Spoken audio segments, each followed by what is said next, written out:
আসসালামু আলাইকুম। এই সেই ব্যক্তি যার আজকে প্রচার করার কথা ছিল ঢাকা ৮ আসনের নির্বাচন, যার দ্বারা পুরো ঢাকা ৮ আসনের মানুষ জানতে পেরেছে মসজিদের সামনে দাঁড়িয়ে থেকে ভোটের প্রচারণা চালানো যায়, যার মাধ্যমে ঢাকার মানুষ জানতে পেরেছে, পুরো বাংলাদেশের মানুষ জানতে পেরেছে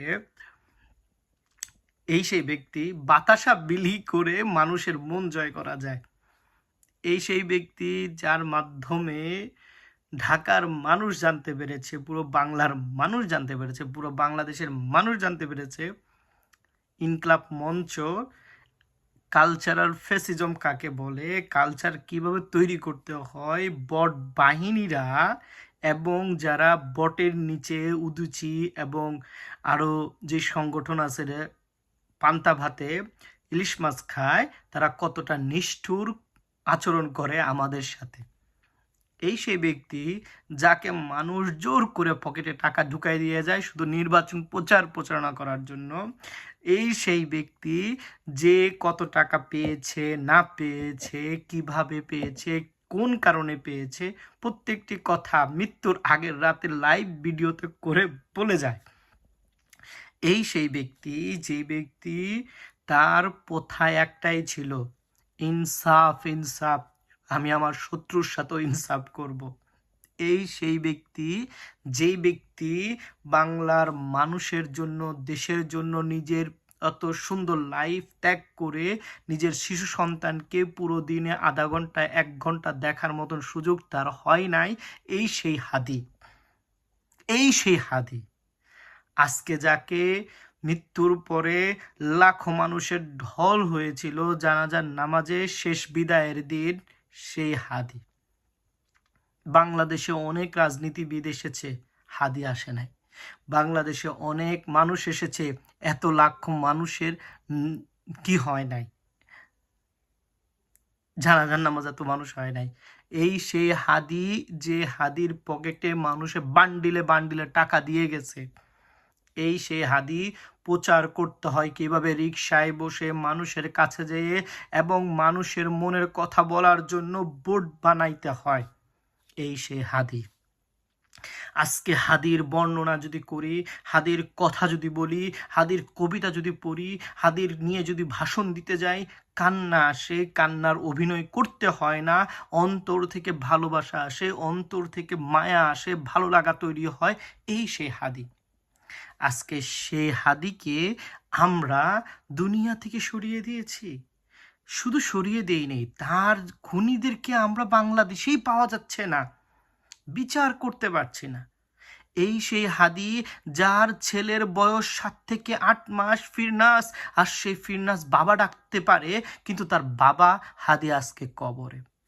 এই সেই হাদি যে হাদির কারণে বাংলাদেশের মানুষ একটা সুন্দর রাজনীতি দেশ দেখতে চেয়েছে। এই সেই হাদি যে হাদির কারণে বাংলাদেশের মানুষ মির্জা আব্বাসের মতন চাঁদাবাজের কাছে নিজেদের আত্মসমর্পণ করতে দিতে চায় না। এই সেই হাদি বলেছিল, আমি যদি সংসদে যাই ২৯৯ জন আসনের এমপিকে আমি নাচিয়ে ছাড়ব, কাউকে ঘুম যাইতে দিব না। এই সেই হাদি আজকে নিরিবিলি ঘুমাচ্ছে কবি নজরুলের পাশে, কিন্তু আজকে সে হাদির থাকার কথা ছিল কোথায়? ৮ আসনের নাসির উদ্দিন পাটোয়ারি যেখানে তার নির্বাচন প্রচারণ করতেছে, সেইখানে মনে পড়ে গেল এই সেই হাদি বলেছিল, আমার হত্যা হলে আমার বিচারটা করিয়েন। আজ পর্যন্ত সেই বিচারটা পায়নি। এই সেই হাদি যে হাদির গায়ের উপর ময়লা পানি ছুঁড়ে ফেলা হয়েছিল।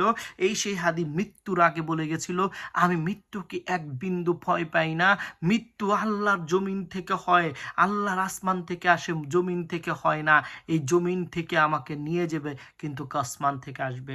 এই সেই হাদি মৃত্যুর আগের দিনও তার কথা একটাই ছিল, ইনসাফের রাষ্ট্র করব। এই সেই হাদি ডক্টর ইউনূস সাহেবকে বলে গেছিল, আমাদের বিচারটা করিয়েন। এই সেই হাদি। আজকে হাদি ভাই নাই, কিন্তু হাদি ভাইয়ের অস্তিত্ব বিলীন করে দেওয়ার জন্য উঠে পড়ে লেগেছি আমরা। কেউ ভিডিও করি না, কেউ কথা বলি না।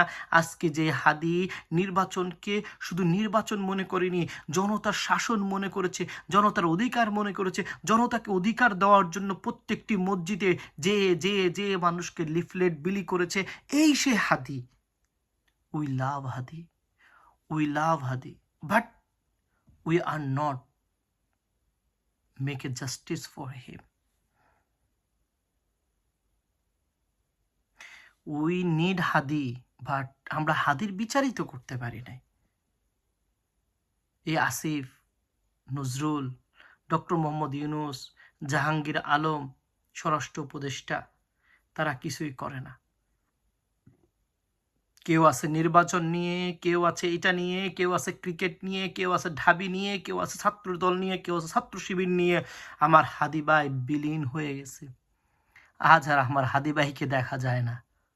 এই সেই হাদি যে প্রত্যেকটি মানুষের অন্তরকে ছুঁয়ে গেছে। প্রত্যেকটি মানুষ এখন ভুলে বুঝতে পারে হাদি কি ছিল। যার লেখায় ছিল এই স্বৈরাচার কোন নমরুদের ছোঁদা, এই কথা বলে গিয়েছিল। এই হাদির হত্যাকারীর ধরতে পারি নাই। We are loser, we are loser, loser, loser.